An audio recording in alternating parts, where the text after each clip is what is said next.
जय हिंद। दोस्तों, आज की इस वीडियो में मैं आप सभी को एक बहुत ही शानदार कैलकुलेशन दिखाऊंगा। इस कैलकुलेशन को समझने के लिए हम एक एग्जाम्पल लेंगे। एग्जाम्पल में हम ये देखेंगे कि कोई ऐसा व्यक्ति है जिसने 5,000 रुपये पर मंथ की एसआईपी शुरू की, ये सोच करके कि मैं लंबे समय तक निवेश करूंगा। लेकिन उस एसआईपी को उसे किसी कारण से 5 साल के बाद ही बंद करना पड़ गया। लेकिन जो एसआईपी उसने 5 साल तक चलाई, जो पैसा इन्वेस्ट किया, जो कॉर्पस इकट्ठा हो गया, उसको उसने निकाला नहीं। और जब वो एसआईपी शुरू कर रहा था, उसी समय उसके पास कुछ पैसा लमसम अमाउंट था, जो कि मैंने यहाँ पे लिख रखा है। जो अमाउंट है 5 लाख रुपए का।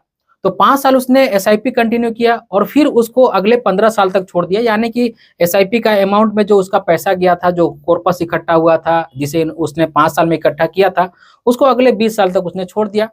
और एसआईपी जैसे उसने शुरू किया था, उसी समय उसने लमसम भी डाल दिया था, तो इस लमसम को भी 20 साल का समय हो गया।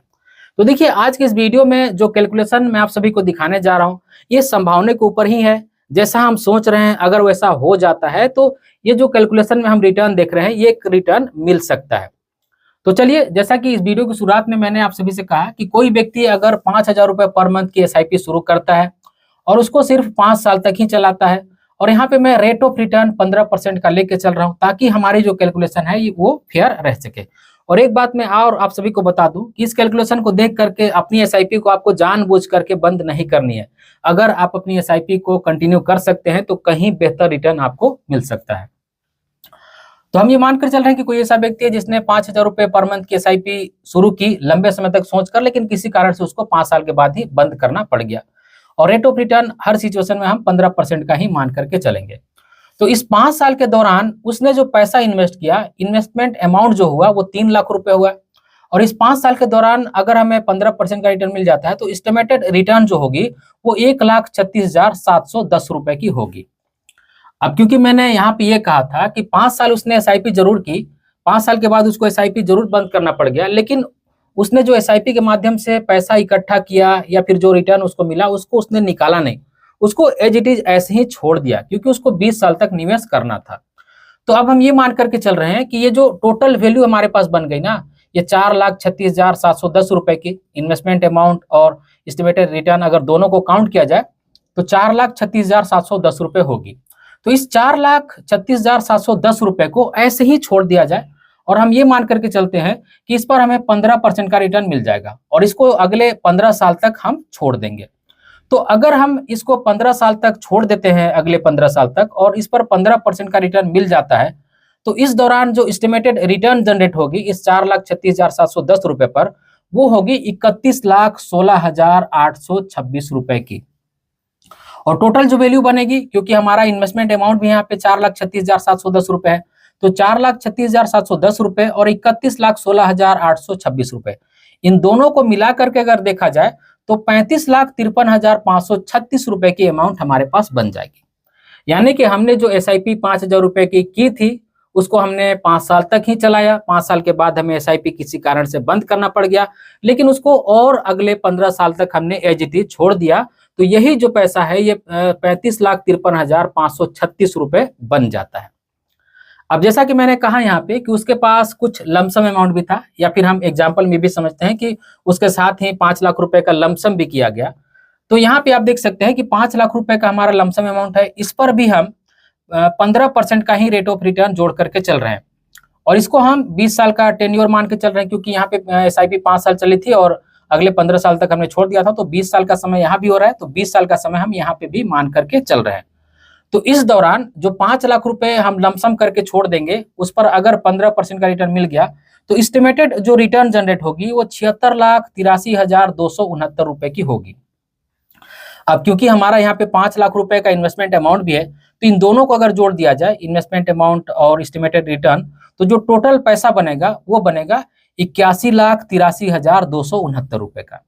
यानी कि पहले सिचुएशन में एसआईपी करके जो हमने 5 साल एसआईपी चला के छोड़ दिया था अगले 20 साल तक, उस सिचुएशन से हमारे पास 35,53,536 रुपए आएगी।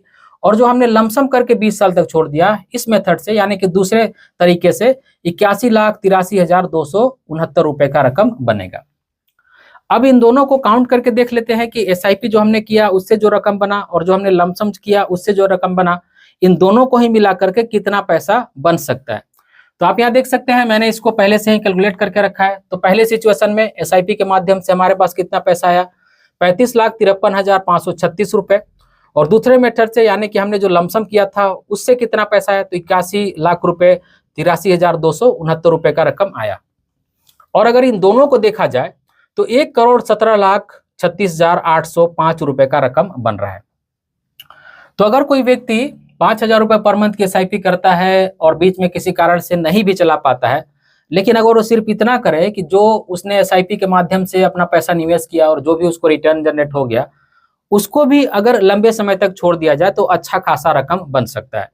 और यहाँ पे आप देख सकते हैं कि सिर्फ 5 लाख रुपए लमसम करने पर ही लगभग 81 लाख रुपए का कॉर्पस बन जाता है। तो एसआईपी जब हम करते हैं तो थोड़ा थोड़ा सा पैसा डालते हैं, लेकिन जब हम लमसम करते हैं तो एक मुश्त पैसा डालते हैं, इसी वजह से यहाँ पे रिटर्न भी ज्यादा बनते हुए दिख रहा है। तो अगर कोई व्यक्ति 5,000 रुपए की एसआईपी शुरू करता है, किसी कारण से नहीं आगे चला पाता है और जो भी कॉर्पस बना है उसको छोड़ देता है, और साथ ही साथ जरूरी नहीं कि वो 5 लाख रुपए ही लमसम करे, जितना भी पैसा उसके पास लमसम करने के लिए है अगर उसको लमसम कर देता है तो यकीन मानिए दोस्तों अच्छा पैसा वो बना सकता है, जो कि हमें यहाँ पे देखने को मिल रहा है 1,17,36,805 रुपए की। अगर इतना पैसा कोई बना लेता है दोस्तों और 20 साल के बाद अगर उसको इसके आसपास में पैसा मिलता है तो नो डाउट उसका जो रिटायरमेंट लाइफ है वो बहुत ही आसानी से बहुत ही मजे में कट सकता है। लेकिन अब यहाँ पे कुछ मेरे विद्वान दोस्त जो है वो ये पूछ सकते हैं कि भैया ये जो पैसा है ना ये 20 साल के बाद मिल रहा है, नो डाउट ये पैसा 20 साल के बाद मिल रहा है, तो इसमें इन्फ्लेशन का असर भी तो पड़ेगा, महंगाई की वजह से इस पैसे की वैल्यू भी तो कम होगी। बिल्कुल वैल्यू कम होगी। अगर आपने ऐसा सोचा है तो बिल्कुल वैल्यू कम होगी। आज जो 1 करोड़ रुपए की वैल्यू है, अगर 1 करोड़ रुपए हम 20 साल के बाद बनाते हैं तो उस 1 करोड़ रुपए की वैल्यू उतनी नहीं रहेगी, इसमें कोई भी शक नहीं है। तो ये जो अमाउंट हमारे पास जमा हो रहा है 1,17,36,805 रुपए की, यकीनन इसकी जो वैल्यू है वो कुछ ना कुछ कम हो गई रहेगी।